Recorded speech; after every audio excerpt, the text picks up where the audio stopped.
किल्ले शिवनेरीवर आज पुन्हा मधमाशांनी हल्ला केलेला आहे। मधमाशांच्या हल्ल्यामध्ये 10 ते 15 जण जखमी झालेले आहेत। किल्ल्यावर आग्यामोहळ उठल्यानं धावपळ उडाली। सलग दुसऱ्या दिवशी मधमाशांनी हा हल्ला केलाय। आज स्थितीनुसार किल्ले शिवनेरीवर शिवजयंती सोहळा संपन्न होतोय।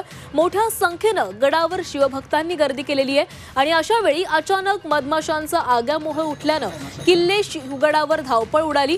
मधमाशांच्या हल्ल्यात 10 ते 15 जण जखमी झालेले आहेत। कालही मधमाशांनी हल्ला केलेला होता, त्यामुळे आता किल्ले शिवनेरीवर जाणाऱ्या शिवभक्तांच्या सुरक्षेचा प्रश्न ऐरणीवर आलाय। तर या संदर्भात अधिकची माहिती देतात आमचे प्रतिनिधी हेमंत सापुडे। हेमंत, काल देखील मधमाशांनी हल्ला केलेला होता, आज पुन्हा एकदा मधमाशांचा हल्ला झालेला आहे।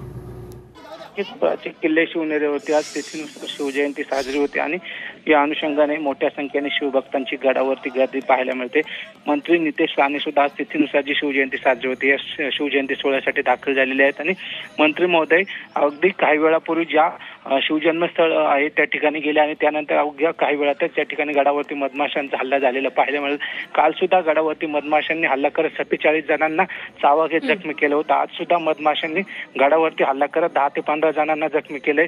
यापूर्वी सुद्धा आपण जर पाहिलं तर ज्यावेळी तिथीनुसार तारखेनुसार शिवजयंती साजरी झाली होती शासकीय, त्यावेळी सुद्धा 19 फेब्रुवारीला सुद्धा गडावरती मधमाशांनी हल्ला केला होता। मात्र महिनाभरातली परिस्थिती पाहिली तर मधमाशांचा तिसरा हल्ला आहे, त्यामुळे गडावरती गेली काही दिवसापासून मधमाशांच्या हल्ल्यांच्या घटनेमध्ये वाढ होताना आपल्याला पाहायला मिळते। त्यामुळे गडावरती येणाऱ्या शिवप्रेमींनी स्वतःची काळजी घेऊन या ठिकाणी येणं गरजेचं आहे। सध्या तापमानाचा पारा प्रचंड वाढत आहे, अशा वेळी मधमाशा सुद्धा या ठिकाणी आपल्याला हल्ला करताना पाहायला मिळते। त्यामुळे नागरिकांना अक्षरशः गडावरनं खाली उतरताना आपली दमछाक होताना पाहायला मिळत आहे।